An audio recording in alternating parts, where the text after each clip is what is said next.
In this video, we will be going through an Ecollect form.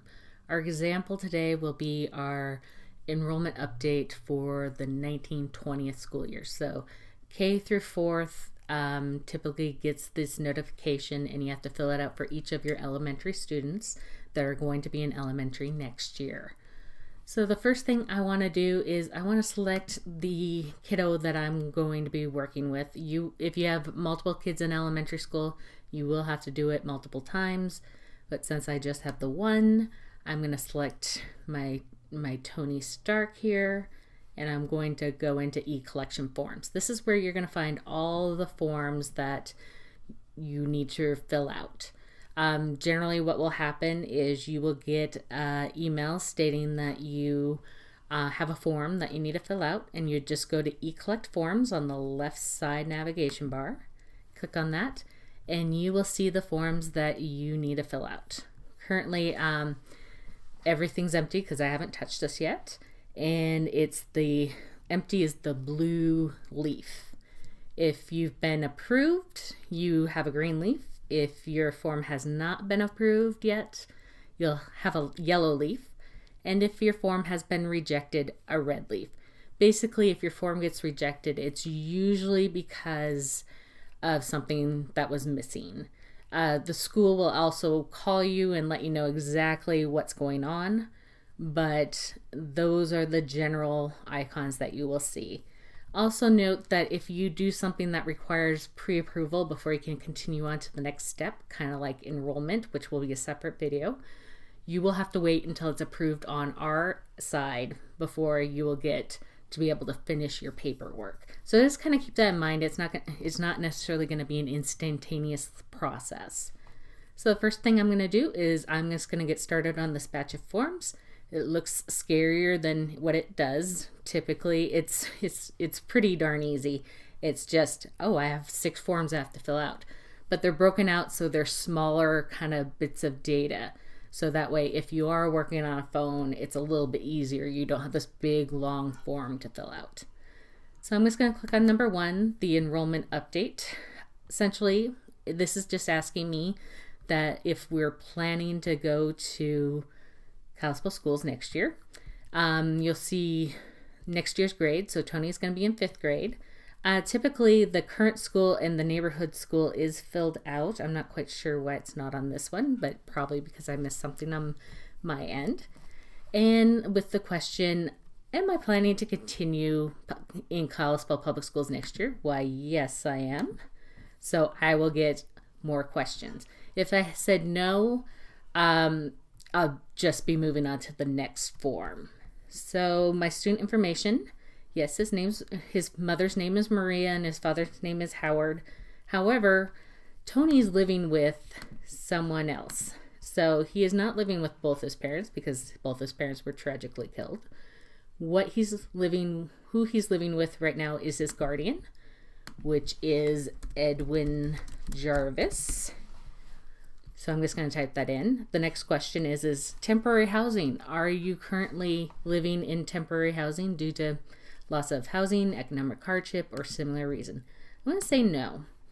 So if I were not finished with this, but I need to take a break, I need to find some more information, I'd just go ahead and hit save. However, since I am done with this section, I'm going to go ahead and hit submit so I can go on to the next section. Okay, so the next section is the primary household update. So in this, everything's pre-populated with whatever we have in the system currently. And since all that information looks pretty darn good, I'm going to say no change. But if I did need to change it, I'd just go in and change in the box. So say I have changed addresses, so we now live at 236 First Avenue East. I'm just going to change that right there. And then I need to do a proof of address. So this year we're asking for a current utility bill, which is your power bill, your gas bill, or your water and sewer bill. If you don't have these, please do call this number down here and she can gladly help you out. So I'm going to do add a document. Since I have previously been logged into this, and actually I should sign out so you can see, what you'll see here is a sign in button. So I'm going to click on it. If you haven't used this before, clearly I have, but I'm just going to pretend I have never used it before. So I have to deviate my email just a little bit.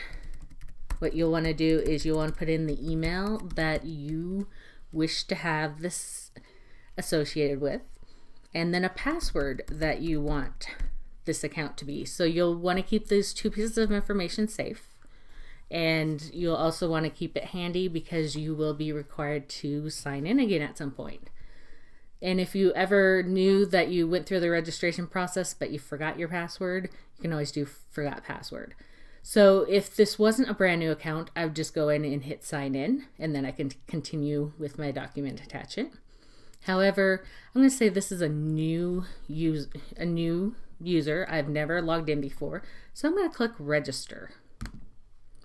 So the first thing it's going to ask me is if I agree to the privacy terms and agreement, and I'm just going to go ahead and click yes and register. So now it will bring me back to add document. So I'm going to add my document. In order to add it, you have to have it on your computer already. So make sure you saved it in a good place. So this is my address verification. So I'm just going to double click it. Then I'm going to hit upload. And what you'll see is now I have address verification. This is the user that put it in for me. So you can have multiple users technically putting in stuff if you have two people associated with that child. And then when I update it, also you see the garbage can. I can always trash this if it's not the right form or something's funky, that type of thing. But let's just verify that my address verification did actually work.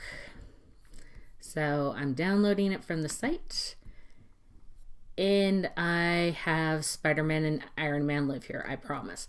Of course, yours is going to be more official, but since this is just a fun little video, we can have fun with it. So I can also now hit submit since everything is in its right place and everything looks good.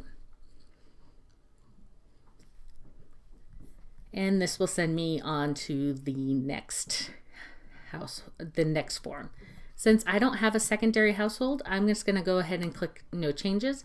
However, if I did, it will populate this information, and then we can update it if we wish. Just keep in mind that you cannot remove a secondary household unless if we have proof of educational rights being waived, and we'd need that on file. So since there's no changes there, I'm going to go ahead and hit submit. And it's going to take me to my emergency contacts. So I didn't actually fill out emergency contacts for my little test kid, but I'm going to say, I'm going to put some in here. I'm going to say it has changed. So I'm going to say Uncle Ben is allowed to pick him up, and his phone number is 6-555-3452. And let's just make sure I am missing an extra digit here. So make sure that you put in your area code and make sure that number's right. You have up to 4 contacts to be able to do this. Since we put in the 1, let's not click no change because I don't know why I clicked it. And then hit submit. And then I'm going to the next one. So this is a notice for if we can send reporting home for your child, i.e. can we send report cards through email with you? We have a system called Bright Arrow that sends out all our information in mass communication. However, it does have the ability to encrypt what we do send. So we've been sending out report cards, progress reports, that type of thing through our system. So this is just selecting a choice. You can always change it from year to year, but I'm going to say yes, I want all my report cards sent to me electronically because I'm only going to print out the last one of the year because I don't want all 3 report cards for my child on the fridge or in the scrapbook. So I'm just going to say, yes, please send them to me electronically. And then I'm going to hit the button for I consent. So this is the equivalent of signing your name. So I'm just going to type in Aunt May right there. And that's the current date that I'm doing it on. And I'm going to hit submit. And I am just done. I'm just about done here. So we have the photo release.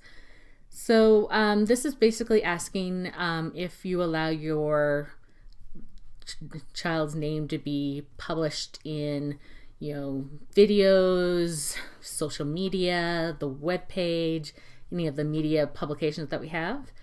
If you don't, that's fine. By checking no, we will have a no photo icon put on your child's account, so it's very clear. However, I'm just going to give permission. And once again, I'm going to type out my name and I'm going to hit submit. So that was the last form I had in my deck. Yep, I'm on number 6. So then I can just click on Ecollect Forms. Okay, I did hit submit though, so I can just ignore that. Ecollect Forms, just ignore if it gives you a prompt that you leave because you have already submitted it, so that's fine. So now what you'll see is I have all 6 forms pending, so pending yellow. I will get notified if they're approved, and if they're not, you'll also receive a phone call. So you have done, you can go to your next student, or you can be finished for the day.